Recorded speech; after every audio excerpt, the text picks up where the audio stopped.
Who better to tell you how to write a female Star Wars character than people who have quite literally never done it before?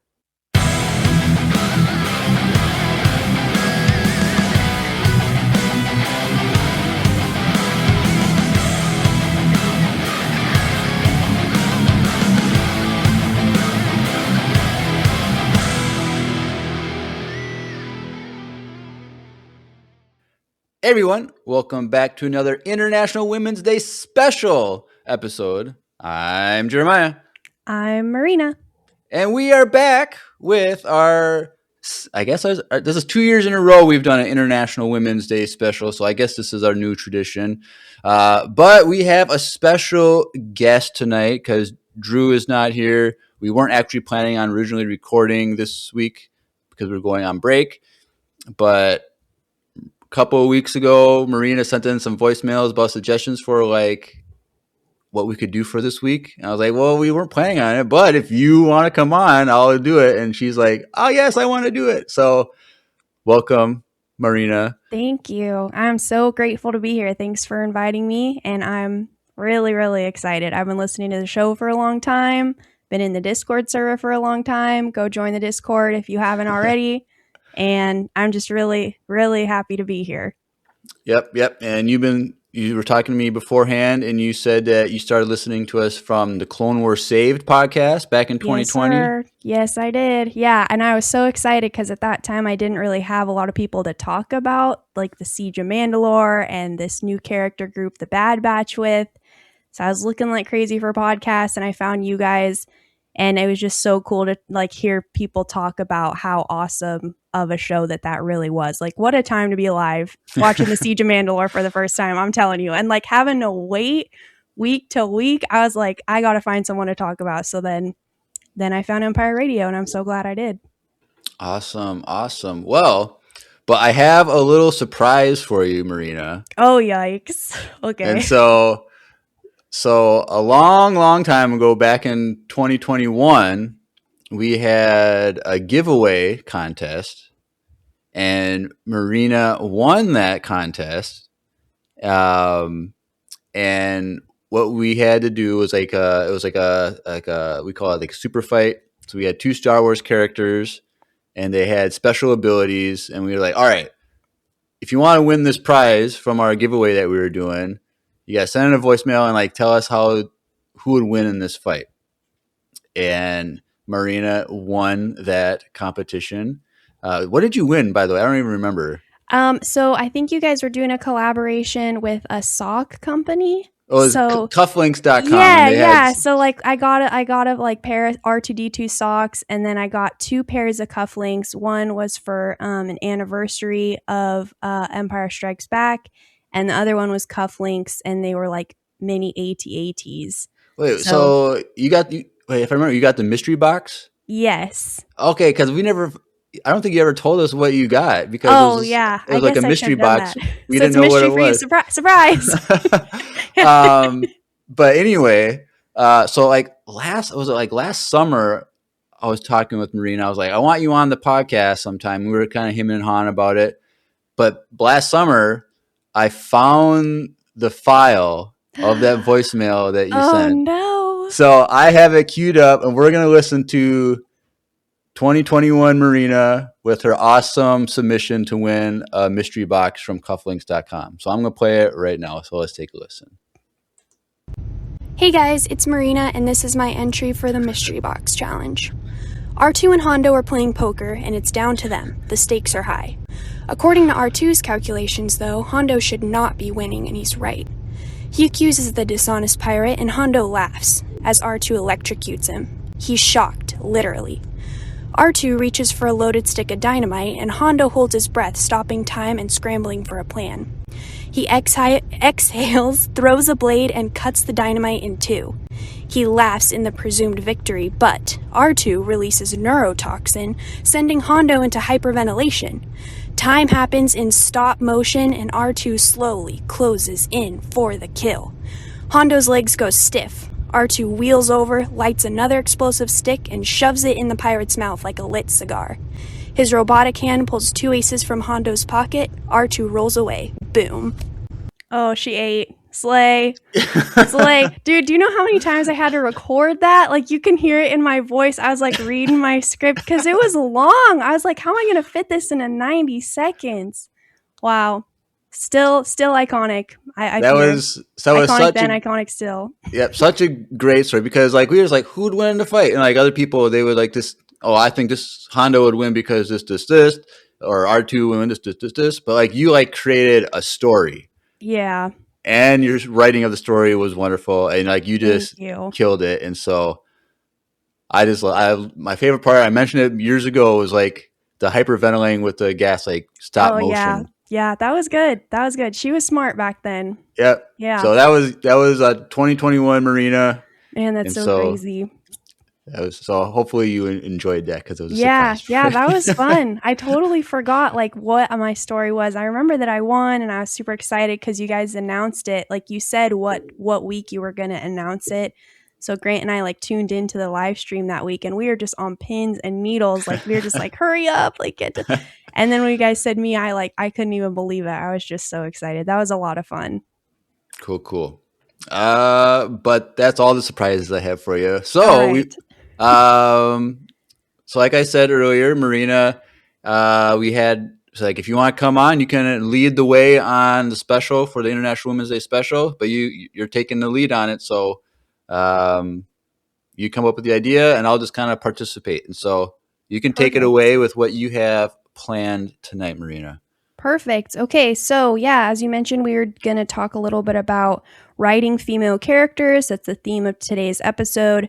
As far as like writing Star Wars females, I've never done this. I have an OC, but that's about the extent of it. But I do enjoy writing like novels and stories. I've enjoyed that since I was like 8 years old. Um, so I like when I meet a new character in Star Wars to look at it in that way. Like if I would have written her the creative approach to actually coming up with a character, because I do that for fun as a hobby with like novels and short stories. So I was thinking how fun it would be to come on the podcast and talk a little bit about that because when you're looking at Star Wars as a whole, there's a lot of female characters, but there's only really a handful of them that stand out immediately in your mind. You think, oh, I've seen Princess Leia before, the Space Buns. Like, even if you've never watched Star Wars, you know who she is. Right. And so for this episode, I was thinking we could focus specifically on two groups, the pillars versus the fumbles. So 3 characters that are fully fleshed out, and then maybe 3 more who had kind of wasted potential, in my opinion. And even though I wanted to highlight that one isn't better than the other, unfortunately, that maybe some were treated with more curiosity than the others, like approaching what could we do with you instead of just, okay, you're a filler and we'll see you later, even though they could have been really cool. So that was my idea. I thought we could get into that. Cool. So in 1977, I just want to let you know, guys, if you're watching on YouTube, I am looking down because I have my notes like all sprawled out. Like I'm like Tony Stark with like, this, like that's me with my notes. So to start in 1977 and on, Princess Leia represented an entire generation of kids grew up watching her. And there were a bunch of little girls who looked up and wanted to be like her because she was the princess of sci-fi. And so I thought we could talk a little bit about her first, that she's our first female Star Wars character in that pillars column. We're going to do 3 of each. So for each of the 3, I'm going to ask the same question, and then I'll have another question for the other 3, Jeremiah, that we could talk about. Okay. So Princess Leia is first. So the question for her and all the other in this category is, what makes Leia a pillar in Star Wars stories? Basically, like what makes her special. So I have some thoughts. If you want me to go first, you can go first. Does not matter to me. Okay. So I just put, I just was kind of making a little list that Leia is a pillar in the Star Wars stories. We see her in a lot of the books. She is a rebel general, and then later we see her as a general in the Resistance. She's also Force sensitive, which adds a lot of depth to her character. She's a twin of Anakin Skywalker's son, so that adds a lot of complexity to her character, who her parentage is. I don't know if you guys have read Bloodline by Claudia Gray. I highly recommend it. It explores kind of Leia's internal morality conflict being Darth Vader's daughter. So there's just a lot going on with her. So I think that that's why she's a pillar in the franchise, is there was just so much George Lucas did to make her special. She wasn't just Han's love interest. She wasn't just a princess of Alderaan. She was like smart. She was capable. She was a good leader. So those are just some of the things that I really appreciate about her growing up watching those movies on VHS. My dad had them. So and she knew how to dress, so that was cool too. She's got a lot of iconic looks. So Right. yeah. So So yeah, I think it's hard for us to like, our generation, like we're in, see, even though I was watching Star Wars in the '90s, and you're a lot younger than me, so early 2000s for you. But like, we're kind of like removed from like maybe a time when women weren't as a big focus in storytelling, like on screen and whatnot. So it's like back then for her, like Carrie Fisher playing a princess, like, oh, okay, we're rescuing a princess, like, okay, of course a princess needs to be rescued. But like then immediately when Han and Chewie and Luke are there, like she's the most competent one. She's like, she grabs the blaster, she's yeah. like, all right boys, we're going down the garbage chute. Like she's taking control, she's like not afraid to do anything. And like I don't know enough of movies and shows from back then to like really be versed in things, but I feel like that was a very like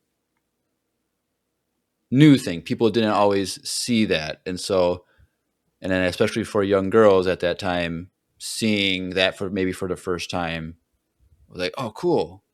Like they Yeah. wouldn't use the terms a strong independent woman, but Right. like oh, cool. Like a girl who's a hero. Like that's pretty Right. awesome. So I think that's one of the big reasons why she's so iconic, is because for so many people, she was a first for them. Yeah, because even when you think about the era that she was introduced, there were a lot of Disney princesses around the same time. The first Disney princess was Snow White.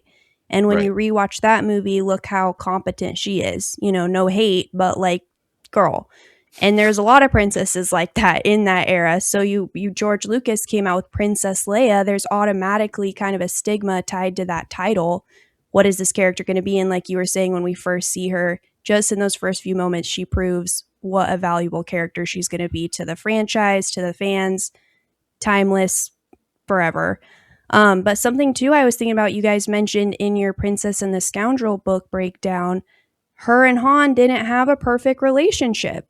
And so there's other princesses that were happening at this time where it was like you found your Prince Charming, you live happily ever after, and it's great. But with their stories in the legend books, they had problems. They were always fighting. They were both very stubborn. So she even had these qualities that maybe you didn't see in other female characters at that time. So, yeah, I just thought we could use her first because she's kind of paved the way for the rest of female characters in the whole franchise, in my opinion. So, Cool. yeah, so the next one in our pillar column, picturing yourself, it's 2008, you're watching Cartoon Network, and a young Togruta steps off a clone drop ship. So we're talking about Ahsoka, if you haven't guessed already. Yep. So, what makes Ahsoka a pillar in the Star Wars stories, and what kinds of things make her special? So, I wrote down that she gave us a lot of new depth to Anakin, because seeing his relationship with her, we're learning things about his character, seeing him interact in a way that he's never interacted with anyone else before. It really opened the way to tell stories from like Obi-Wan's perspective, Padme's perspective. It gave depth to the importance of the clones at that time. Like she was really used as a vessel to add depth to so many other characters in the franchise. We explored the Clone Wars through her. And then so many young girls in my generation like grew up watching her. Like I was 9 when I first met her, and there's girls younger than me that grew up watching her. So we just saw her in the Clone Wars and Tales of the Jedi, and that was like within the last few years. I'm 27 now, you know? So she's been in my life the whole way. So she's like very explored. We've spent a lot of time with her. She's had a book written all about her. She's Dave Filoni's baby, so we see her in every project he does. Like very explored, very well fleshed out character. So I added her to the list too. Yeah. I think it was just like, because I think originally, like when the show came out, people did not like Ahsoka. Yes, that is correct. I've heard that. That people saw her as kind of annoying, but then everyone falls in love with her. Like, is there really anyone that hates Ahsoka? Like, Right. I've never really heard that. Like, people have comments about all these other characters about why they're flawed or not that great or they hate them, but like for Ahsoka, I feel like she's universally loved, and so that means I think she's she is technically on paper my favorite character in Star Wars. And Nice. Good pick. I think it's because her writing, through Clone Wars alone, and then in what we get a little bit of her in Rebels, it's so well written and so meaningful in so many ways. Yeah. And so then I guess the question for you is, how did you feel about the Ahsoka show? I actually really enjoyed it, especially when Dave Filoni retconned the last scene in Rebels. Because, like so many of us, I thought, okay, how is he going to do this? But I liked that he was like, no, actually, just kidding. She's not Ahsoka the White yet. I'm going to show you the journey of how that happens. And it made so much sense in my mind because when we see Rosario Dawson play her for the first time, it's in The Mandalorian. And a lot of people, myself included, were kind of like, this is not Ahsoka. Like, the actress is doing a great job, but it doesn't feel like her. And so then when Dave Filoni, gave us a reason why, like, basically it's because she's not the same character. She has a lot of trauma that she needs to work through. And we got that incredible episode in Ahsoka with Hayden Christensen, where she really does confront a lot of her past. I mean, then we get to see her and she's smiling and she's making jokes and she's with the whales and she's in this cute outfit and she's funky again. And that's when I was like, okay, this is Ahsoka. And so I really liked how he did that like how she is in Rebels, it makes so much more sense. Because even in Rebels, she's a little more aggressive, a little more pokey than I would have assumed based on the last time we saw her. But the way he did it in the show really does emphasize why she's like that. Like, she's got a lot of trauma she's dealing with. So, Right. yeah, I actually really did like that show. And I also wanted to say, as you were talking, it made me think about the Thrawn movie that's coming up. She is a perfect character for exploring Thrawn, like going toe to toe, fighting him. I think they're right up there with power. I think she's a good match for him. Yeah, I think that's going to be really good.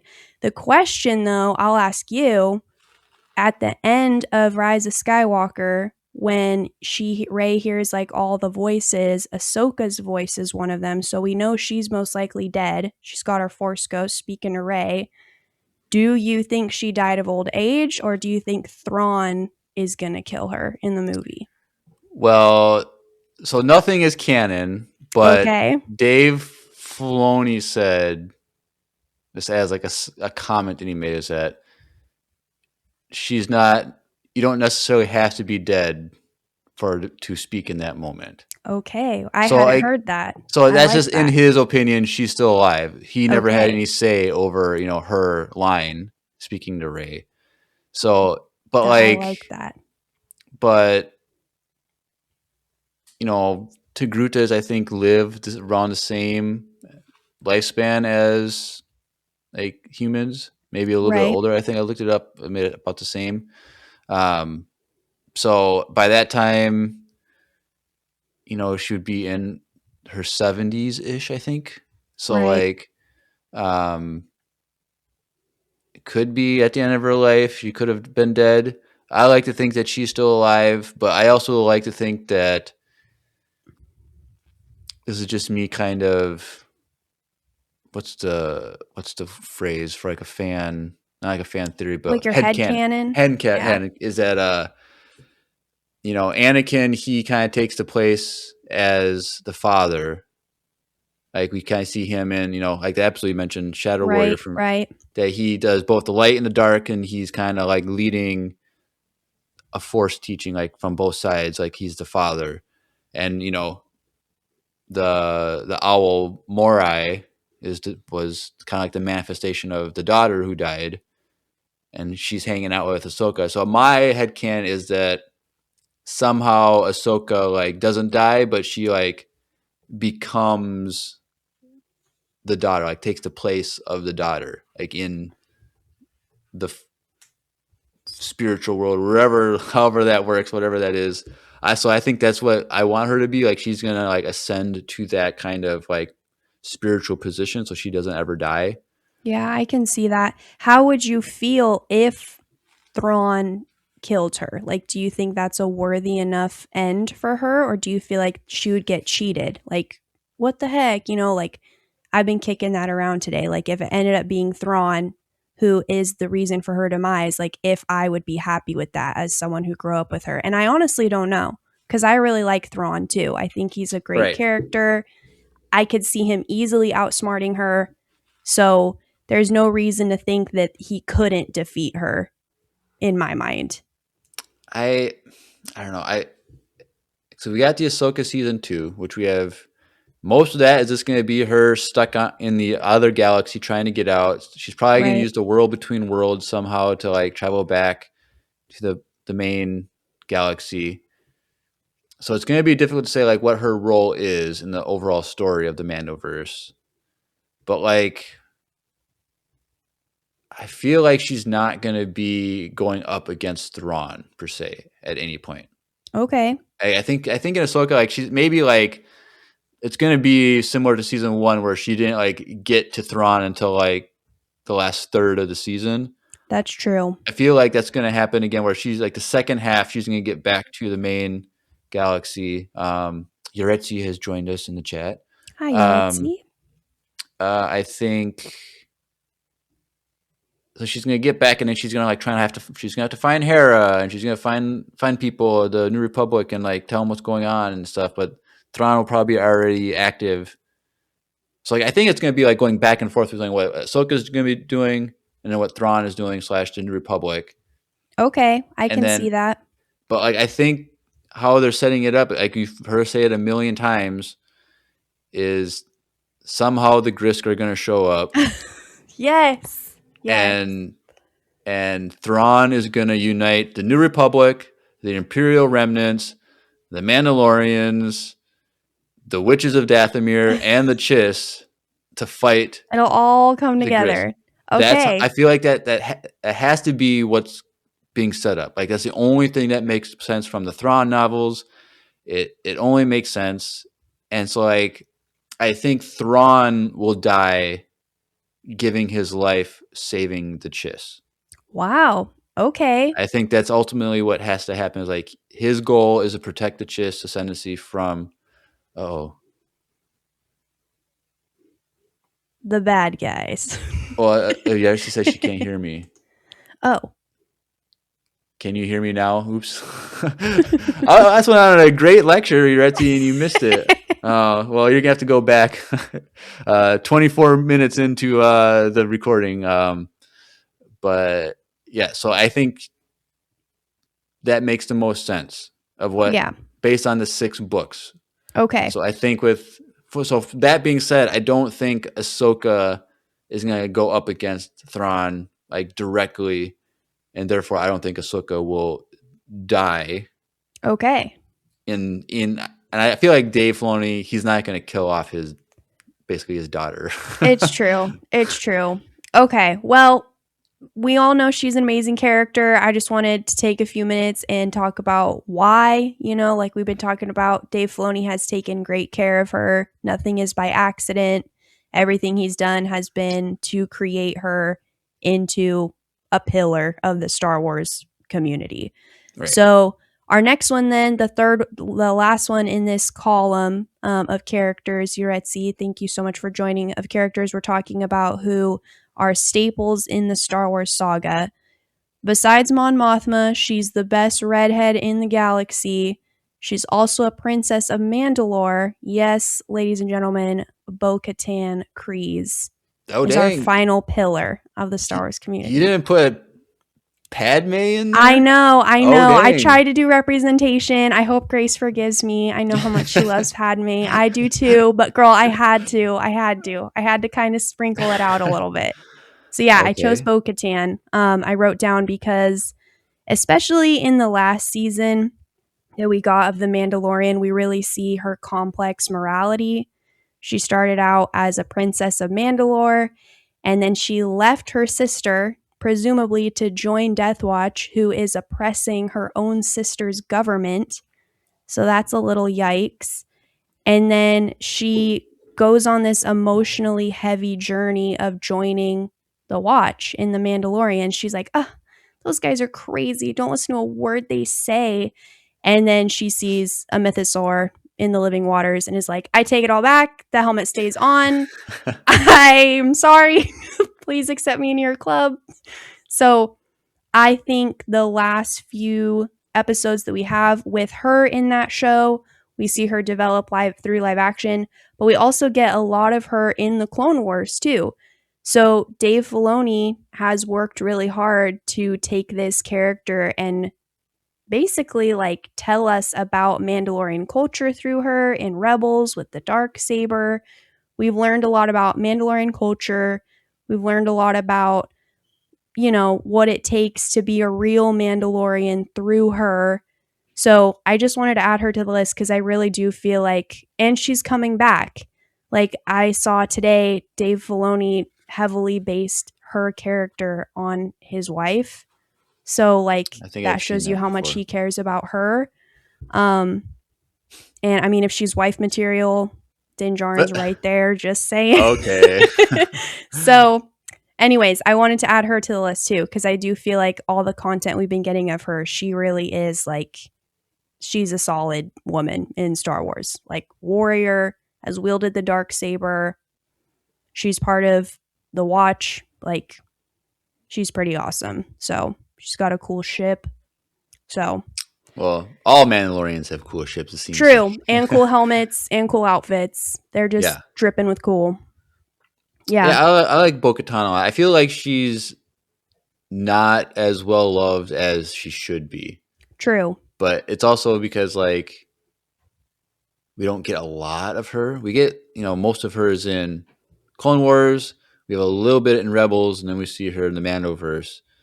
But like my biggest gripe about her character is like her age does not make sense. Yeah, she drank the living waters, let me tell you.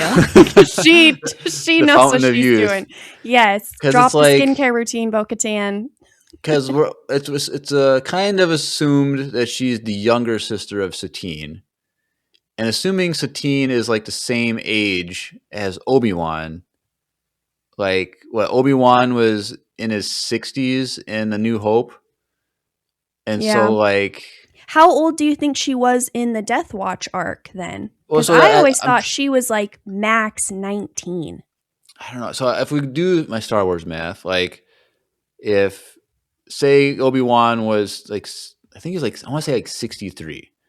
So Okay, but like yeah, okay. 63 in A New Hope, minus 19 years to go to, episode 3, that makes him 44. Okay.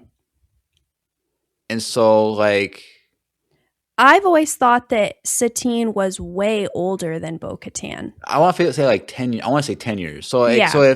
if Obi-Wan and Satine are in the early to mid 40s at the end of the Clone Wars, then she would be early to mid 30s during Clone Yeah. Wars. So that means, you know, uh, Well, 30 years later into the Mandoverse, then she right. would be in her 60s, but she Well, doesn't look 60. here's a theory then. We know that they have the same dad because they have the same last name, presumably.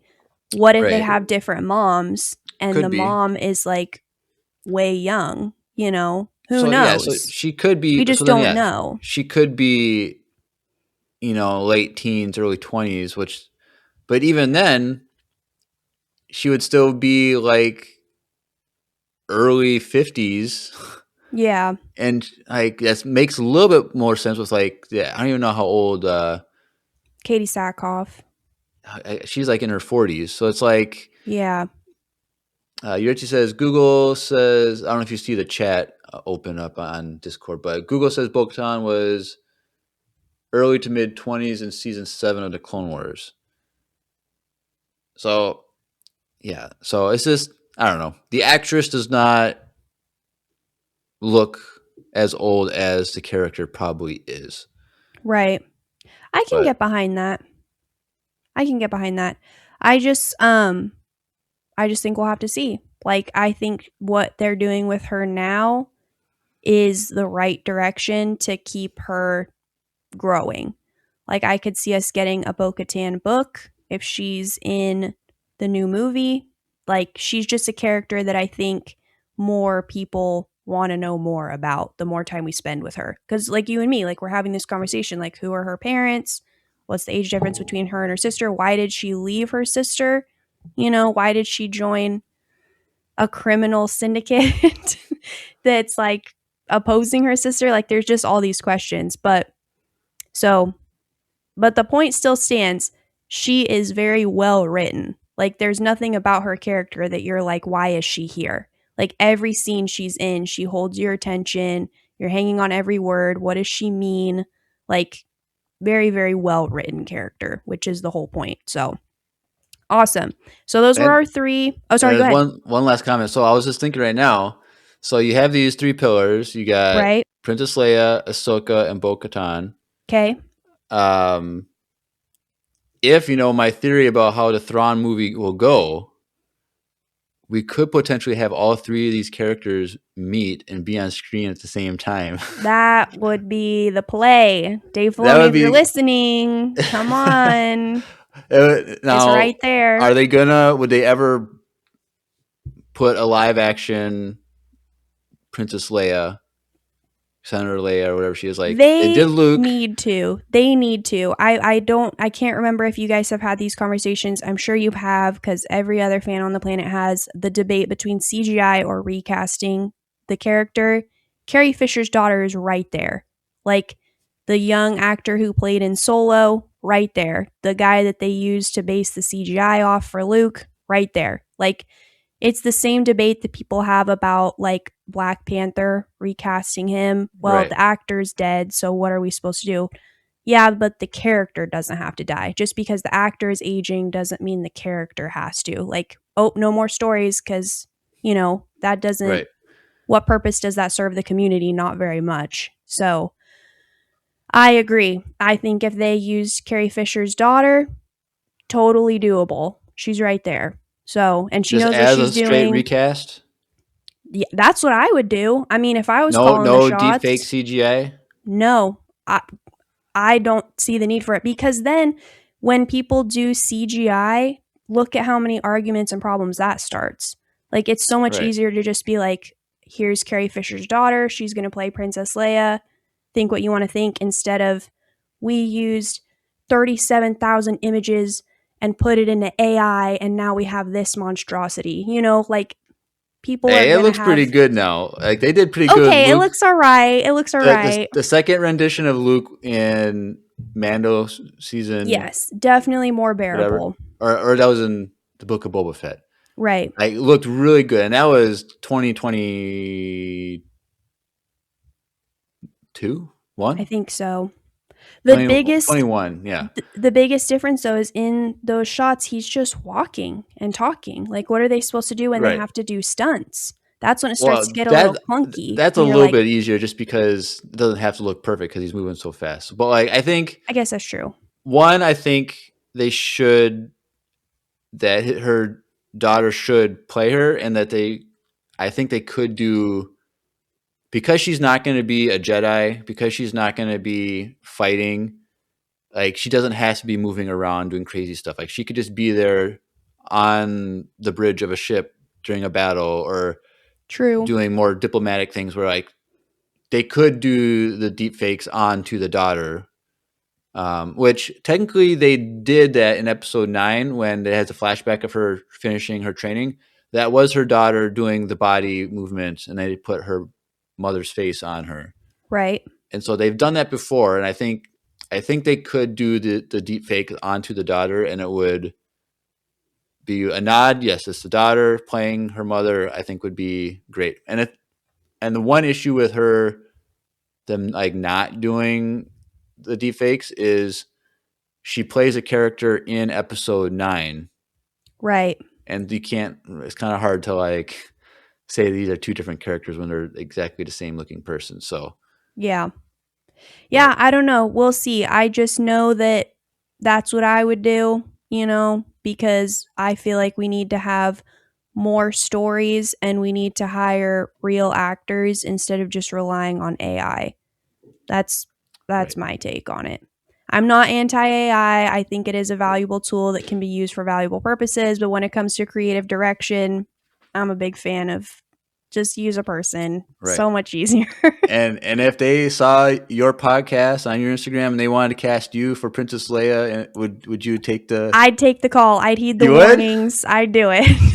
I would. Are you gonna invite us on set? When I'm famous, I'll remember you guys. I promise. Okay, perfect. Yeah. You heard it here first, folks. Yeah, let me sign the chat. You guys have my autograph. Yikes. Okay, so I was thinking before we get into our second column, which is the 3 fumbles, characters that have more potential.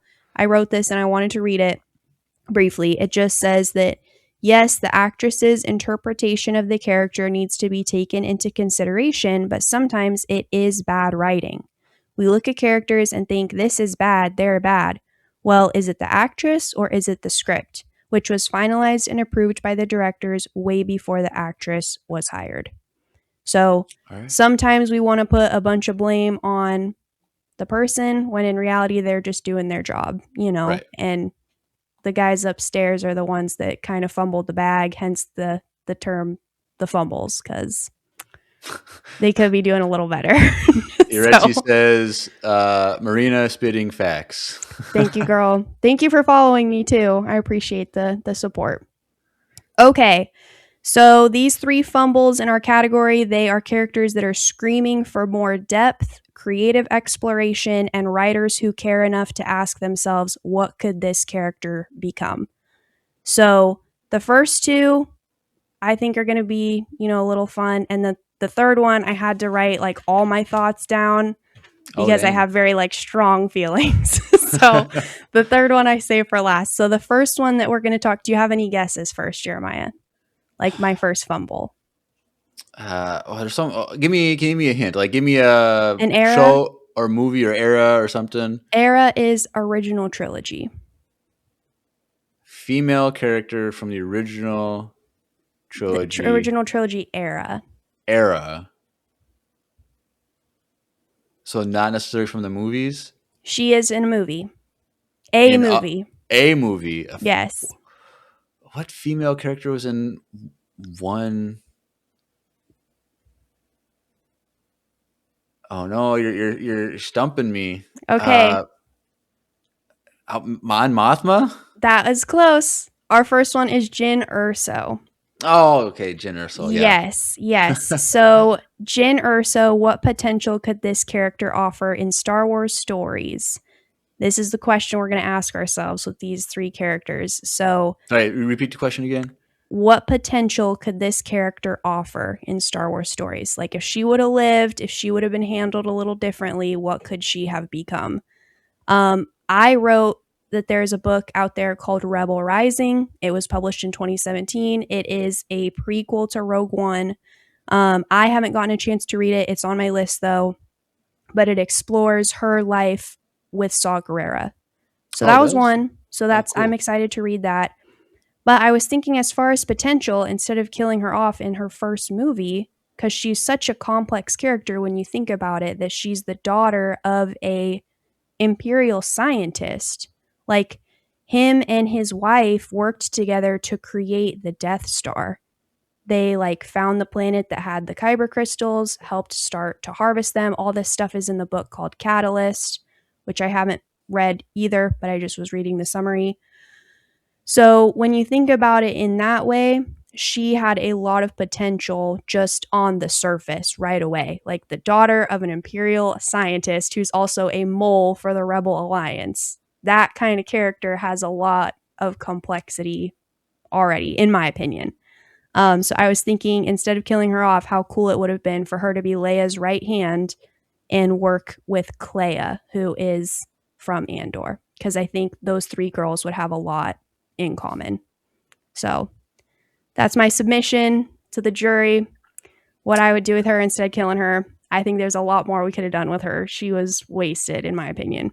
And the actress did so good. Wasted? I don't know. I think I She really did like. not need to die. That many people did not need to die, which is my only nitpick with Rogue One. It's just so really? tragic. It's That's so the tragic. point. I think that's why it's so good, because they all gave their lives and ultimately they saved the galaxy. And I don't know. I guess I didn't know that there was that backstory for her, which I would say going in missed potential because we don't have her backstory. But if they have the backstory, then I feel like her character would be elevated. So I wonder, like, after you read the book, like, if that you would change your opinion about having her as the flop. I might. I just was more approaching it as like, if I were a director, I don't necessarily know that I would kill her off, because those books came out way after the movie. Like, someone had the same thought I did, which was, oh, this character is actually kind of cool. What could we do with her? Pitched the book ideas and then got it greenlit. So right. There is a lot more that I think could have been done with her, instead of just, because when we first meet her, I just watched this movie a couple days ago. She's shackled. I mean, obviously after she's grown up, but she's like shackled in the back of this prison carrier. We don't know why. I mean, we kind of know why. She's a slicer. She's not a great girl. But then after that, it's like kind of you just throw her around. Like, she gets kidnapped by the rebels and they're like interrogating her. When was the last time you saw Saw Gerrera? And she's like, I don't give a rib about that man. Why should I help you? And they're like, so she's just, I feel like there was a lot that could have been used for her, but it just got kind of like, well, we're killing her at the end anyways. You know what I mean? So I don't know. That's just my thought. I feel like there was more potential that could have been done with Jinner. So okay, cool. I would love to see her more. So my second one is a bit more controversial. We're going to climb the ranks here. I'm going to give you another guess. This one's going to be a little easier. She's an Inquisitor. Is it the one from Rebels? No. From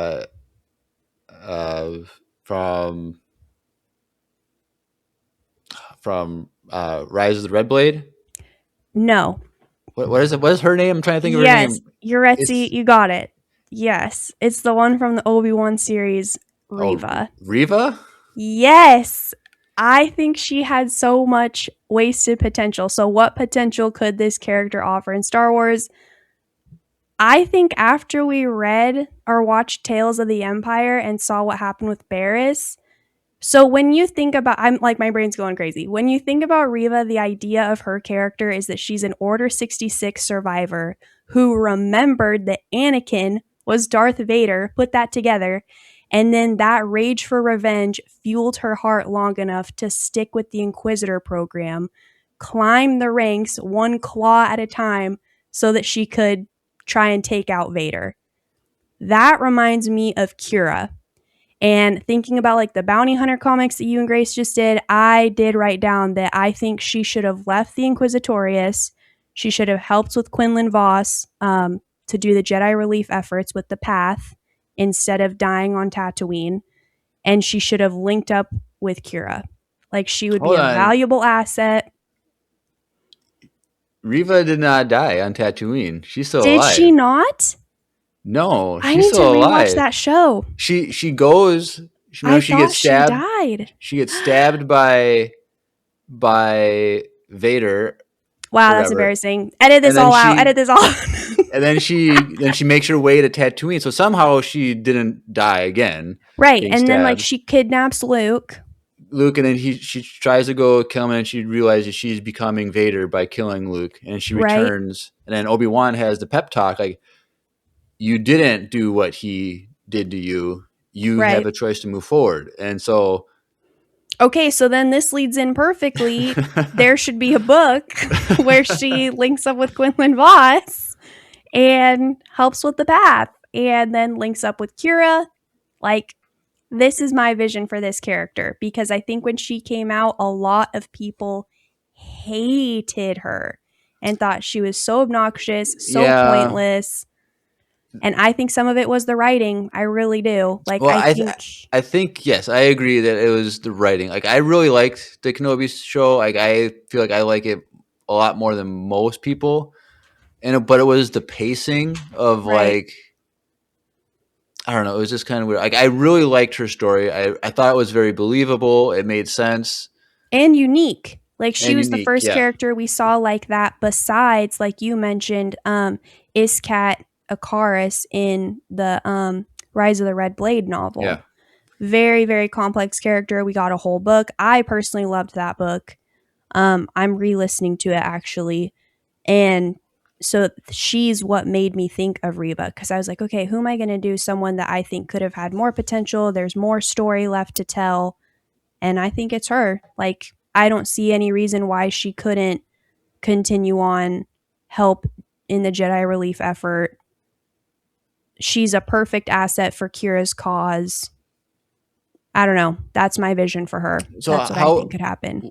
what would she do for Kira's cause? Like So, how? based on my recollection from when you and Grace were talking, because I didn't read the comics, I just listened to her break them down with Yeah. you, that Kira worked really hard with the assets that she had available to her to ultimately overthrow Palpatine and Darth Vader. And she comes Right. really close.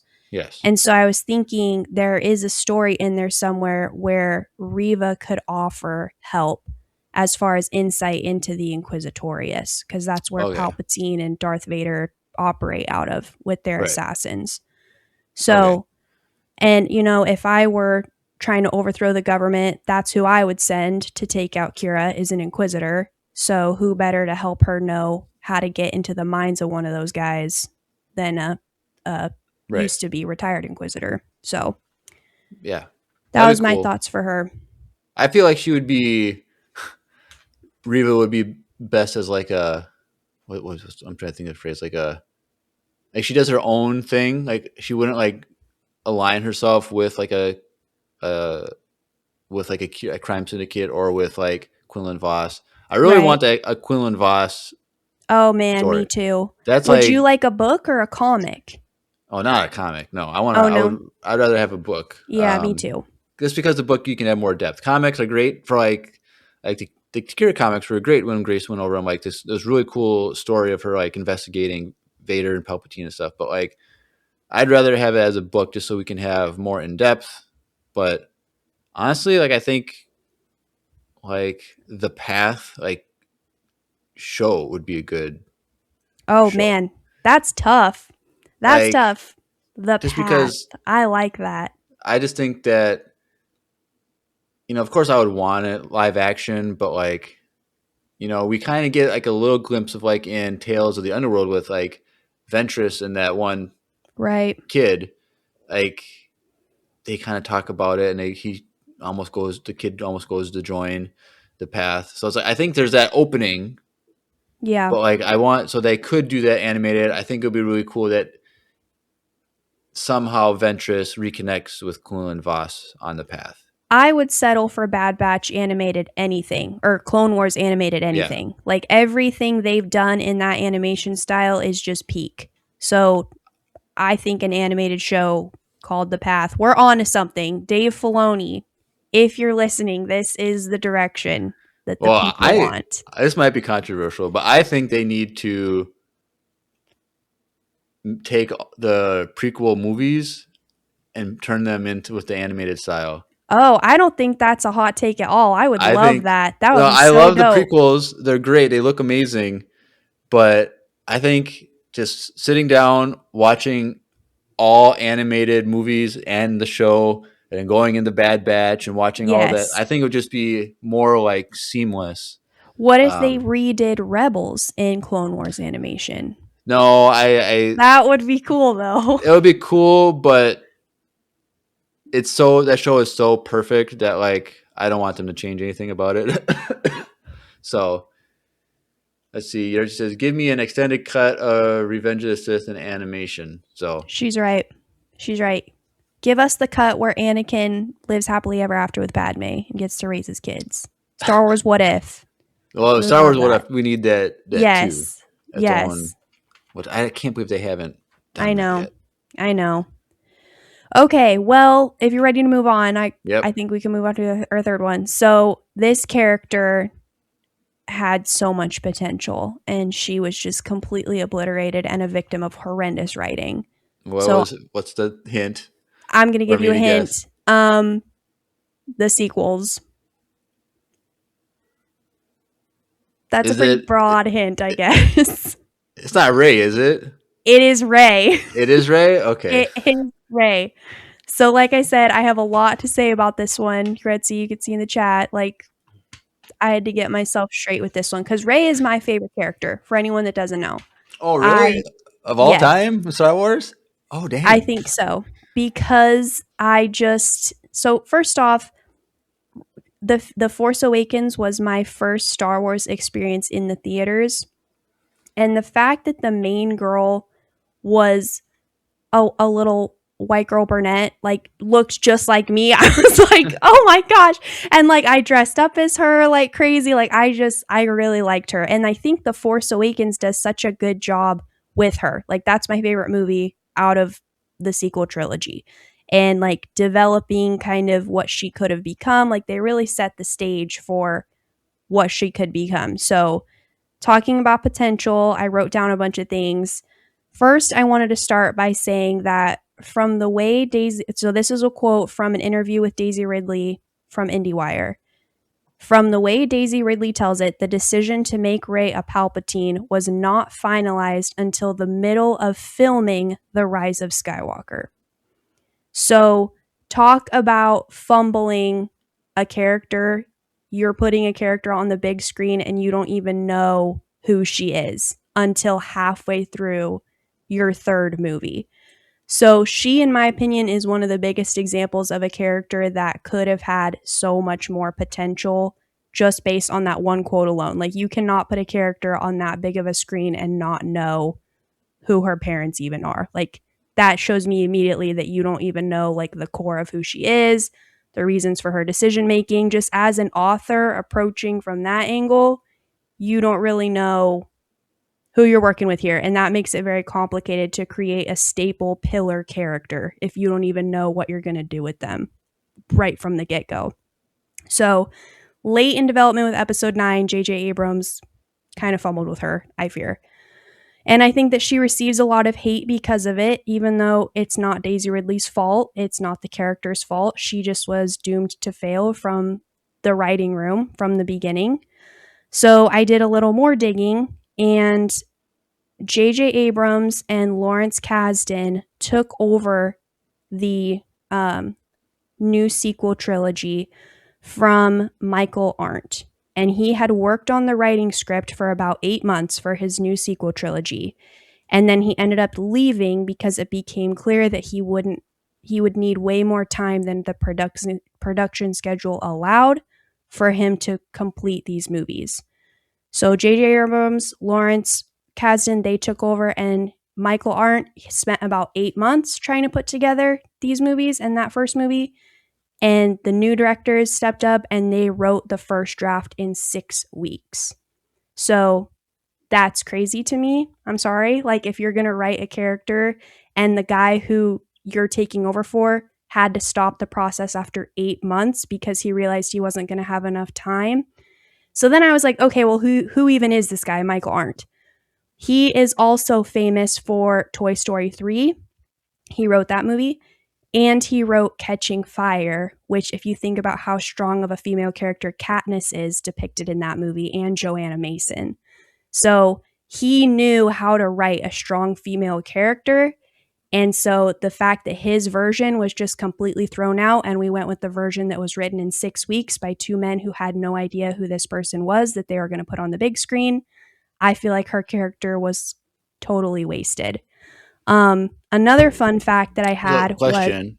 okay, sorry, go ahead. I'm Yeah. getting So, excited. I'm yeah. sorry. So when J.J. Abrams and the other guy took over, did they take existing ideas He and, or did they so start over, like I completely? couldn't I couldn't totally find that cuz I thought that was an interesting point too. Michael Arndt is in the credits of the movie, so I'm assuming they could have taken parts of it. But it is universally accepted that J.J. Abrams and Lawrence Kasdan are the writers of those movies. So, like, it's hard to tell how much of his original script that they took from, but they are willing to say that they spent 6 weeks putting together their first draft of that movie. So, I don't know how much they took of it. Right. I don't think they took very much of it personally because J.J. Abrams, especially the way he treated his second movie, where he just completely abandoned everything the previous director did in The Last Jedi and was like, I'm just going to do whatever I want. That attitude kind of tells me how he approached taking over somebody's movie. So, I mean, I don't know for sure, but I don't think it's a stretch to say that he just did whatever he wanted to do. Right. So, hopefully that answers your question enough. Yep. So, something else I thought was interesting was Lawrence Kasdan, who was working with J.J. Abrams, is also listed as a screenwriter for Solo. And J.J. Abrams and Lawrence Kasdan originally had Rey's name as Kira. But when Lawrence Kasdan started working on the Solo movie and realized that they were going to scrap that, they named her Rey instead. It's highly speculated that that's where Kira's name came from, is because that was supposed to be Rey's name. So I thought that was super Right. interesting. So yet again, and Daisy Ridley goes to show they called her Kira on the set of The Force Awakens. So it just goes to show from the beginning she was not set up to be a successful pillar of the Star Wars community. She was doomed to fail. All her potential's on the cutting room floor, in my opinion. So anyways, stepping a little bit into what could have been, Daisy Ridley, when she was casted, she was actually under the impression that Rey was a descendant of Kenobi, which would make her a princess of Mandalore. So that shows you what we could have had, especially tying into Dave Filoni's movies. She could have wielded the dark saber. There's just all this stuff that it could have gone and turned into. And the parallel for Luke with there's this whole generation of kids growing up with these new characters, this new trilogy. They had a new Princess Leia basically to look up to, and it just kind of fell flat, and I do not think it was her fault by any means. So I just wanted to say this also, that I don't think personally that I don't think it's fair to hate a character who was unknown and misunderstood by her own creators. And I can't help but wonder what kind of Leia/Padme level of influence Rey could have been had she been written correctly. So that's my little spiel on Rey, because I don't think she deserves near as much hate as she gets, and that's part of the reason that she is my favorite, because she just stands for so many of the things that people believe are wrong with Star Wars stories, and I think she's a prime example of that what she could have been, wasted potential. Everything good about her is could be fit into maybe an hour, but everything else is just what? And part of it is because the people who were writing the movies did not know what kind of character they wanted to make her into. It feels very rushed, it feels very unfinished.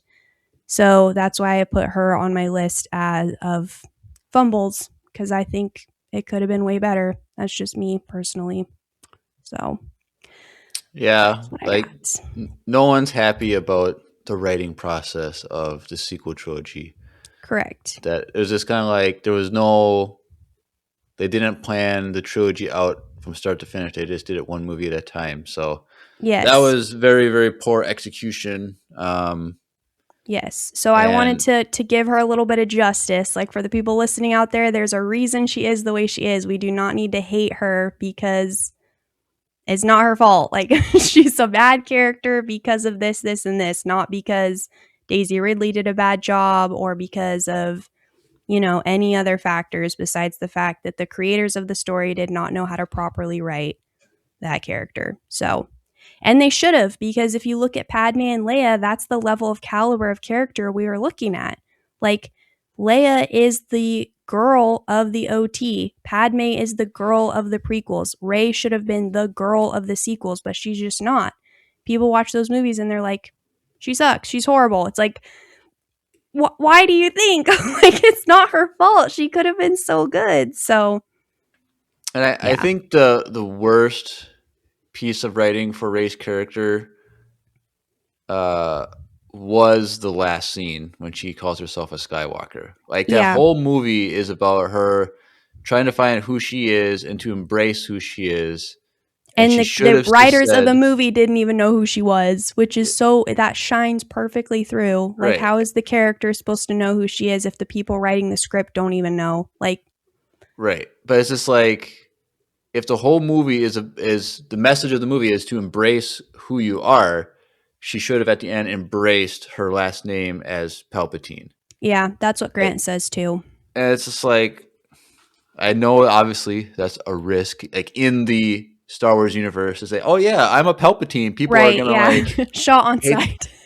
Yeah, like I get it, but it's just it was a complete contradiction to what they were writing in that movie. And if she just embraced it and said her name was Palpatine, I think people would have enjoyed her character arc more. Now, I'm not saying they would have liked it, but just more than what it was. Yeah. And like, I feel like even now they are still fumbling Rey's character because of all the delays with the Rey movie. Yes. Like, Which, in my opinion, might be a good thing because this movie, The Mandalorian and Grogu, is the last movie that's going to be out before Dave Filoni takes over. So he's right, not going to let something go out there with his name tied to it if it's bad. Like, him and Jon Favreau have too good of a pulse on Star Wars fans, what they want. So right, I think it could be a blessing in disguise, like it's getting pushed and right, delayed. Like, maybe that's a good thing so that the right people can get their hands on it. People who know how to write female characters can actually give her the justice she deserves. So right, I wanted to put her on the list too. The whole episode's about how to write a female character. And I think she's a prime example of what not to do because had she been written correctly, she could have become one of the greats and she'd be in the other column. So right. yeah, so that's what I got. I hope you guys enjoyed. I hope you enjoyed, Jeremiah. Thanks Oh for yeah. letting me kind of hijack your guys' podcast this week. That was really fun. Yeah, and I was trying to think because like you kind of told me a little bit beforehand, like what the episode tonight was going to be about. I was trying to think of characters that I would want to like have more on Yeah, absolutely. because like you kind of like took like uh more main characters from works that were better. I was trying to think. I was kind of in the mindset of thinking of like minor characters that need to be Yeah, fleshed out. yeah, So that's kind of what I was thinking of. Like, what minor characters in minor female characters in Star Wars would I want like more story about? Um, and I've always said like Aura Singh. Like okay. I I like want more of that. her because she was a Jedi Padawan that left the Order. Yeah, yeah, Like that's true. I want to know That's a that good story. story. I Yeah, want to know that story. I also want to know like uh from the Solo movie, Beckett kills Aura. yes, I yeah. want to know I want to know more about Aura Singh as a character. I think that's a great pick. Yeah, fumble number 4, or a sing. No And like kidding. maybe like you know between episode 3 and uh the time that Beckett kills her, we don't know like where in that 9-10 year span she was killed, but it would be kind of cool if somehow she got reconnected to like Quinlan Voss or something, and like Right. he helped train her to like remember some of her training so she could help or something. I don't know. She's Yeah, just a I cool like that. character that I've always thought was like I want more about her. Well, and she has an Uh, interesting character design too. So I would like to see, like, I think Ventress is a solid example of like seeing her in Bad Batch is almost a jump scare, like the glow up of the century. You're like, oh, she actually looks really cool. So to see a character progression chart of Aura Singh, maybe what she looked like as a Padawan, what she looked like when she left, looks like as a bounty hunter, looks like in Solo, like I would love to see something like that too. Like, what are the different eras of Aura Singh? That would be. I'm with you on that. That's a good pick. Yeah, for Yeah, sure. sweet. I don't know who else. Maybe uh what's her name? Is it Tala, the woman from Kenobi series, the Imperial lady that like mentored Leia and like Oh, the connection to the path? Was Tala? Was that her name? yes, I know exactly who you're talking about. Yes, and little Leia idolized her. Yeah, like she Yes, was the connection between like the path and like the outside type of thing, and she was undercover. that's a Like really good one. I just want to know like how she got connected to. Like, was she always like was she like an imperial person who defected, or was she a rebel in a sense, and then she joined the empire to like I don't know. Like I think she'd be cool just to see how she walked both sides. Cause like we don't Yes. really see that. Like we see Lonnie and Andor, Oh, yeah. we see Yeah. him. He's an interesting character, but like that's the closest we get. But like I see someone that's like really fleshed out, where we see from their perspective of being on both sides of the line. I think Tala would be a cool character. Yeah, I think she would have the potential to be a lot like Sabine, actually, who has one foot in the camp of like, oh, yeah, I know how the Imperials work. I used to be, in the academy. I can give you the ins and outs of the ship, but then she's got her other foot in the rebellion and is like, I know what they stand for. I know what they do, and I'm never going back. We're taking them down. So I think she would be right up there with the caliber of character as Sabine. If we got to see anything from her, that would be cool. Well, speaking of Sabine, do you think how did you feel about them making her force sensitive in the Ahsoka? Was that a fumble, or are they bobbling it right now, and you don't know if this is going to be a fumble yet? I honestly think the jury's still out just because when I first saw it, I didn't like it. But when I rewatched that arc in Rebels, it makes sense. So, like, I can see what he wants to happen just based off how he handled that arc in Rebels with her wielding the dark saber and training with Ezra and Kanan. Like, I could see the vision, but when I saw it actually, I was like, actually I don't think I like this. So I think if they explore it a little more, I could see myself leaning toward liking it, but as it stands right now, I do not think I totally like it. I don't think everyone has to be force sensitive. That's just my Right. opinion. Like it's okay that she's a Mandalorian and she likes art and she can wield a lightsaber. That's cool. She doesn't need to be able to like move things with her mind and all that. Like she's cool the way she is. That's how I felt about it. Yeah, I wonder what they're gonna do with her character in season 2 of Ahsoka. Yeah, me too. Because like they could keep going with her being force sensitive. She gets better and better, but I feel like it would make more sense if like at some point Sabine was like, I don't want to be a Jedi. I just want to be a Mandalorian. And Yeah. then she just like, I have the potential to be force sensitive, but I'm just gonna choose not to. Like kind of take like a Leia approach where she got trained and she could have been a Jedi, but she's like, I'm better just being a diplomat, being a politician. I can do more with that. Like Sabine is just, I could be better as a Mandalorian Yeah. Well, than a if they Jedi. need someone who's semi force sensitive who Ahsoka should train, Omega's right there. Oh, you Like think Omega's force sensitive? I mean, in the Bad Batch, like she starts the training and like I think they're trying to figure out like what to do with her character, but in my opinion, that character makes way more sense. Like up until um we see it in Ahsoka, it's kind of mentioned by Kanan that Sabine, like, oh, everyone has the midichlorians, everyone's this and that. Like he's explaining it to Hera. But Omega, like her whole story is about midichlorians. So it's not that far of a reach to like put her in a room with Ahsoka for a little while Because I think Ahsoka would be a better teacher than Ventress, but that's just me. Like, I think if anyone could teach her how to do it, like Ahsoka, she could probably do it. So that's the character I would take that direction personally. Omega. I don't know.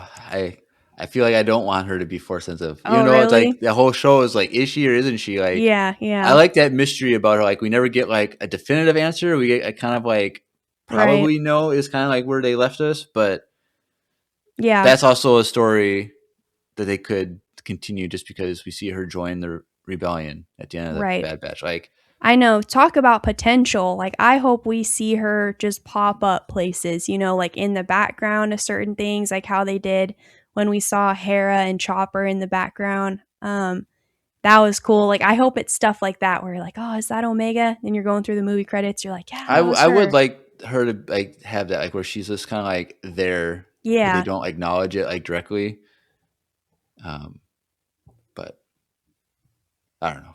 Yeah, there's so many characters in Star Wars, male and female, that they could and should do stories about, but there's only so much time in a day to like write these stories. True. So it's true. And there's only so many capable writers. Like, some stories are out there, they're trash, and it's because the writer didn't know what they were doing. So the good writers are stretched pretty thin already. So I think that's part of it too.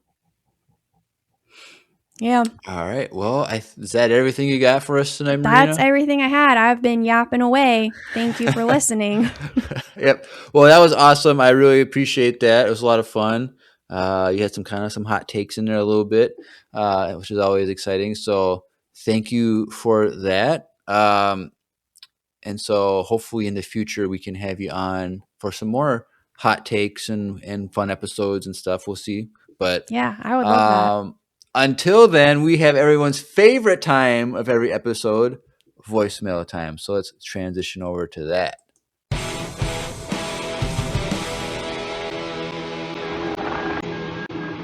It's voicemail time. Love that.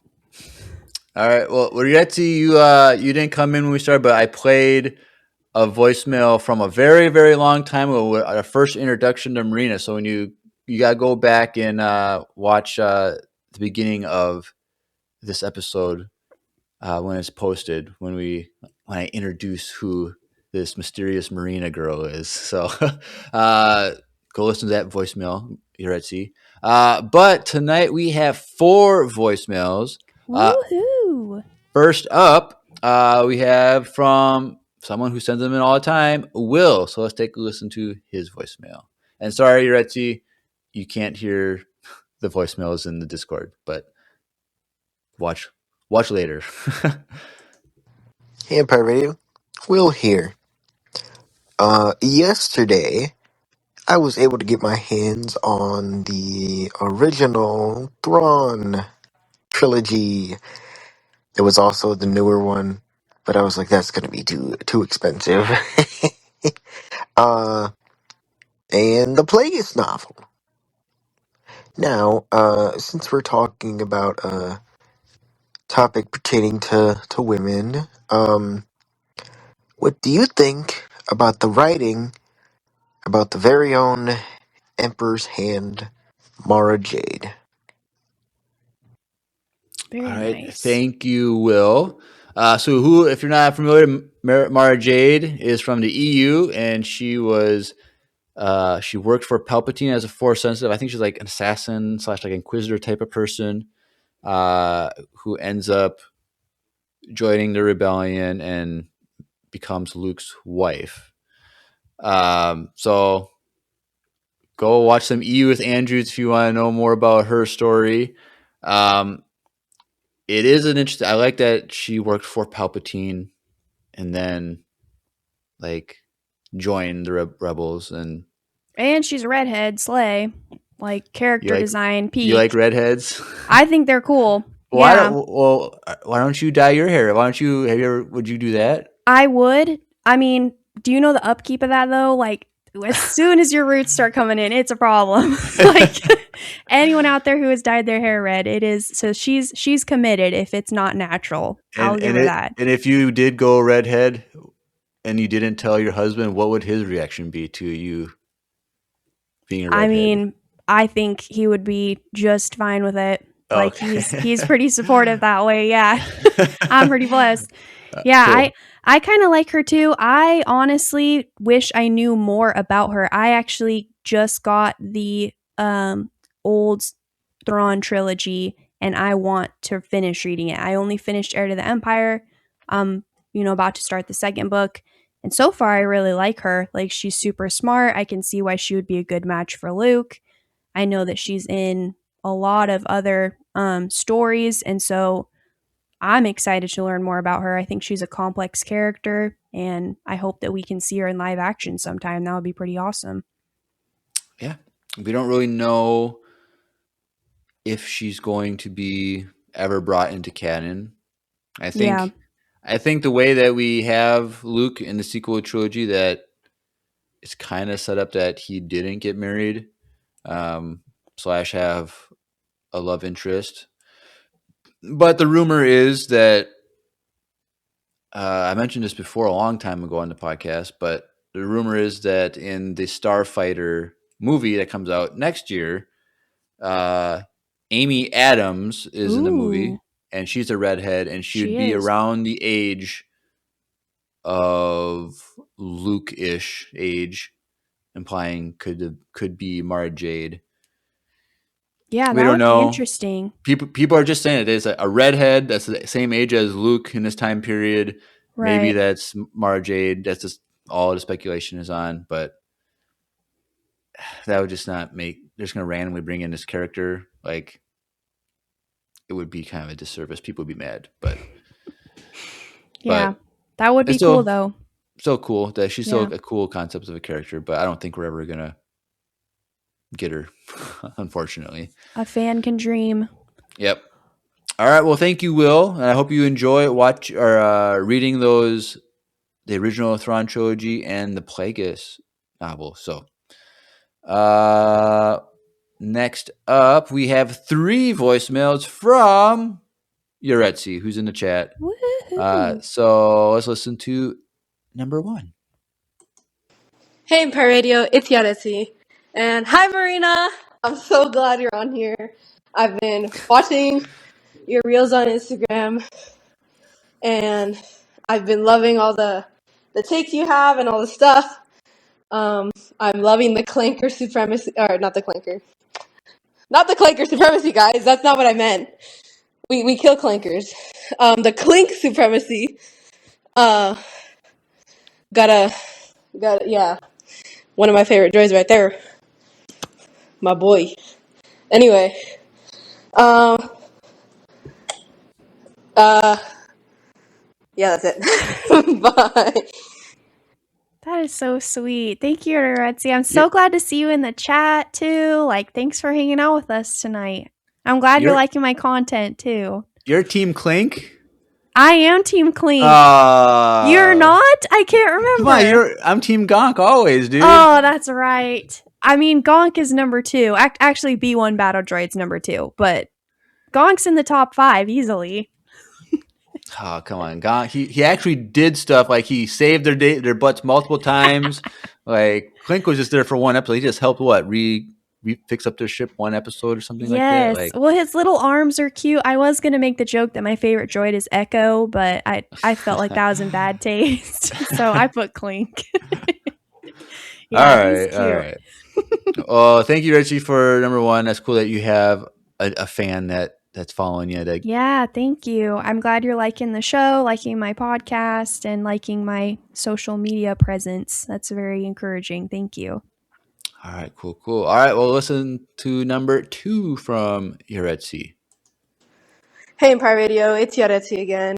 And I did have a question this time. And it's if you could change one female character's story, or like characterization, or just anything about the character, what would it be and why? One plot point I would change, which would be a major plot point, but it's like,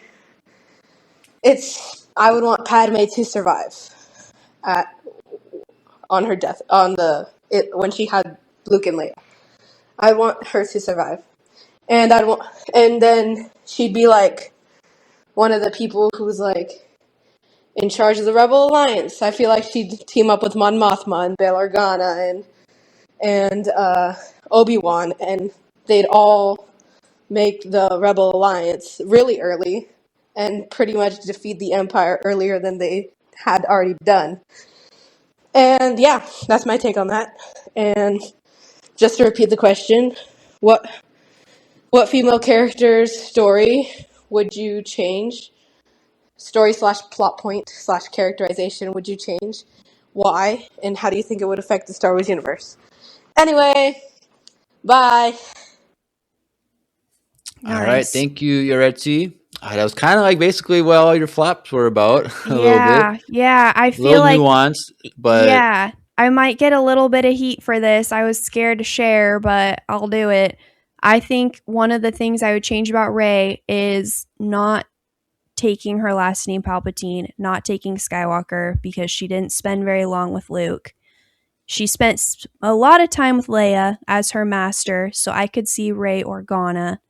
But I also wouldn't mind her taking the last name Solo, because in the Solo movie, that's how Han gets his last name. Like, he's a family of one, and I think Rey Solo, right, like, rolls off the tongue, and it happens to benefit the Reylo community. So oh, that's a little gross. green flag. Girl, boo.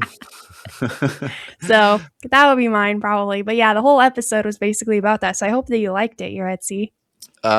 Mine would be something that was you kind of started talking about a little bit, and I was like, oh, wait, I want to talk about this later during the voicemails. But I think Duchess Satine should have survived. Which I understand for Obi-Wan's story, she had to die. It makes sense. It's still an awesome plot point, but moving forward with that, I think so. Like you kind of mentioned that Rey could have been like Obi-Wan's daughter. Yes. I think age-wise, it would work out that she could be the granddaughter of Obi-Wan and Satine, which I would like that. would be very poetic because then it would have been the granddaughter of Obi-Wan and the grandson of Anakin fighting Palpatine together. Yes. I think would have been a way better. Duel of Fates Part 2.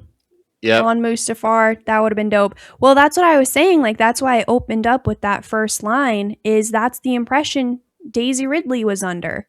She was like, I thought, there were hints about it. And even when they asked her, they were like, who are Rey's parents? She said, I think it's pretty clear after the first movie. Because she, in her mind, the way the character was going, she thought that it was Obi-Wan.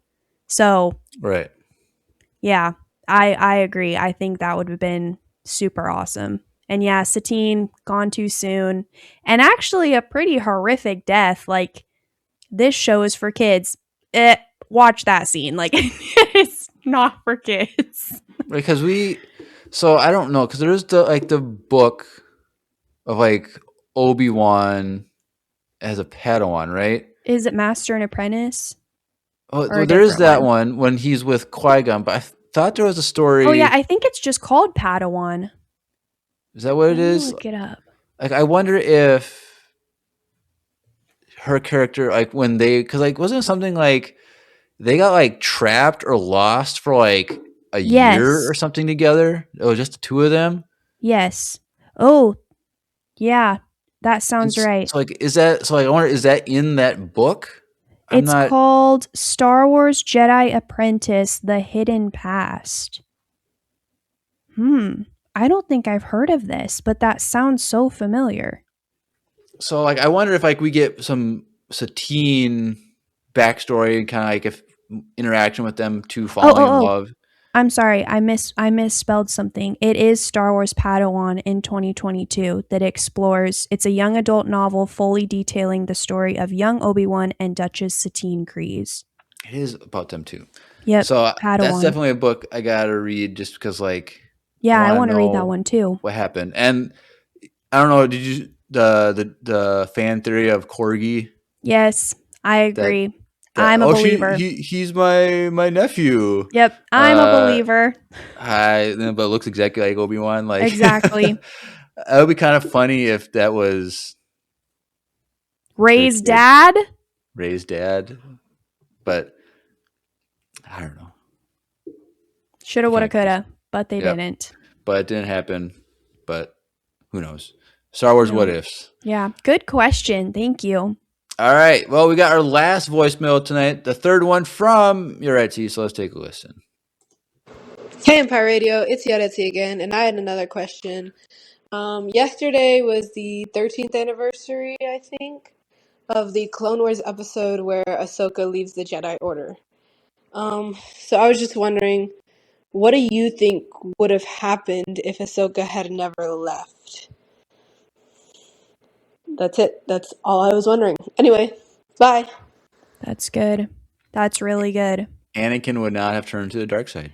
I was about to go a little further and say I think she would have turned into like a Dooku-esque figure, where she sees the deception and corruption in the Jedi Order and is like, I'm done with this. Like willingly is like not working with the bad guys. I don't think she would ever work with the separatists, but I do think she would be like, I'm going to do everything in my power to like show you why this is a corrupt like governmental branch. Especially like in Tales of the Jedi where we see Dooku, like it's a very logical thought process. Nothing he does is like, that's kind of weird. That's extreme. Like everything he does, you low key agree with. Right. And it all starts with him being fed up with the corruption. And that's where Ahsoka walked away. She was fed up with it too. So how do you think that would play out? So if she stayed, like, how would that have played out? Would it have been? I think she would have stayed until she got sick of it, honestly, like Dooku, where he just was like, it slowly just chipped away. And I think she probably would have, like, I'm out. This is not for me. Like, she probably would have tried, for Anakin but also Order 66 was right around the corner. So how long would she have stayed anyways, Yeah, it's kind of hard to say, like, Clone Wars takes place is like a 3-year process. So it's kind of hard to like pinpoint like where season 5 is. Right. Other than it seems like it's probably less than a year from the end of episode 3. So maybe like 8 months or 6 months before. But so I don't think there would have been enough time for her to like get fed up, like you mentioned. But that might have been true, like if it extended longer time.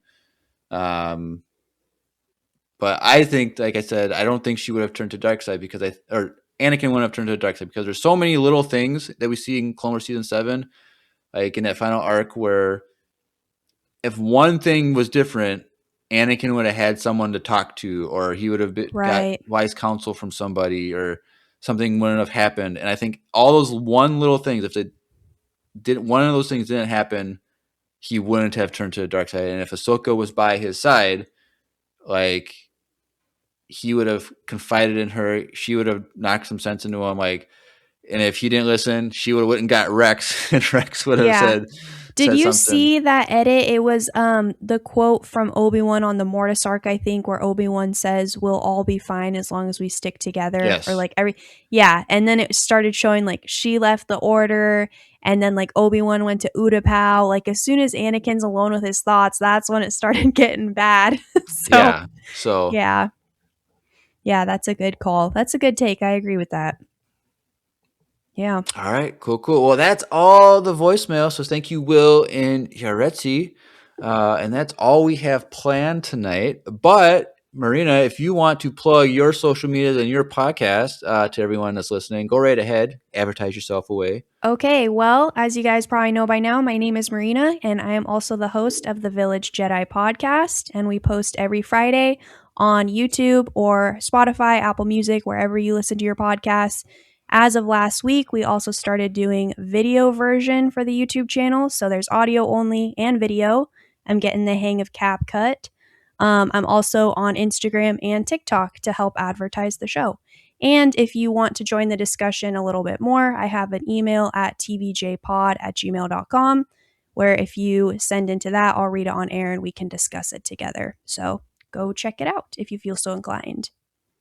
Fun. Yeah. How did you come to the name The Village Jedi? How did you come up with that? I actually think you're gonna like this, Jeremiah. My favorite short in Visions is The Village Bride. So Perfect. that's where it came. And also, if I have co-hosts, Jedi is plural. So it refers to me, but it also refers to whoever's on the show talking about Star Wars with me, whether that be a fan who writes in or like in-person co-host. So, and I think it sounds very laid back. I'm not one for like hot takes. I mean, I like to, but I'm not like, a little crazy. Like, and I don't know everything, so I'm still learning. So like it's a very chill Right. name for a chill channel with a bunch of people who just like to talk about Star Wars is kind of the vision. No pun intended. So Fun. I was wondering if that's were yep. inspired Yeah, by you The clocked Village it. Bride. Yeah, that's me. The Village Jedi. Cool. Well, if you are listening and you want to get connected to Empire Radio, well, just go in the description below. Click the links.co/Empire Radio. Links spelled with 2 I's. Landing page for everything Empire Radio related. So follow us on Instagram, Facebook, YouTube, Twitch for live streams when Drew's on. We do live streams on that usually on Wednesday nights. We are taking a break for March, but when the mall series starts up next month in April, we will be back, and we're still kind of determining. We'll still probably be Wednesdays, but we'll see what our schedule is. But probably still be Wednesday. But we're talking about maybe switching it up a bit. But follow us on Twitch for those live streams. You can be in the chat and ask us questions and comments, and we usually read them as the show goes on. You can also send in voicemails. So click the link for that. And it's super easy. You just push record and then send. You don't got to sign up or do anything. So it's super easy. Join the Discord. It's been quiet in the Discord for quite a while. People, we need more life in there. People chatting it up. So go join the Discord. Also, we mentioned this on air last week. But I'll just mention it again. I probably should have mentioned this at the beginning of the episode. But we did launch a Patreon last week to help support us financially because our recording software subscription went way up in price, and we just want a few bucks to help cover that. And all we're asking for all collectively between everyone is just $50 a month. That'll cover fees, taxes when we got to pay taxes on it, and then the subscription itself. And we loved for you just we can't offer any exclusive content because that's usually what people do with Patreon. But if you've been listening to us for a while or whatever, if you want to do a monthly subscription for like $5 or $3 or $10 a month just to help us, we love that. Or if you just want to do like one big donation and just like cancel it right away, do that too. We just love to get some support financially just to cover our costs because we want to keep doing this. Like we've been doing this for 6 years now. So like a couple weeks ago was our 6-year anniversary. So we want to keep doing this for as long as we can. And if you just want to help us out with a few bucks, we love your support. And down the line, maybe we will have some exclusive content that will be available to anyone who is a Patreon, regardless of the tier you're at. So go check that out, consider it, and we'd love to keep doing this. I think that is everything.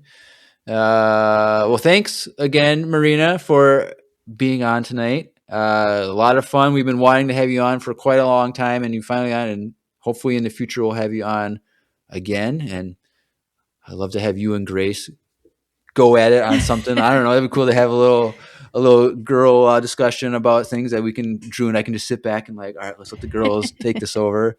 But yeah, You guys are thanks like, again. who's the best couple? Just walk away. Oh yeah, what's the Mute. top ships or whatever? Yeah, you that would be two would fun. have a good conversation for Yeah. that. Thank you so much for having me. This was really great. And I hope that you guys enjoyed the episode too. So thank you. All right, cool. Well, you've been listening to another Women's Tastic episode of Empire Radio. I'm Jeremiah. I'm Marina. And may the Force be with you. Always.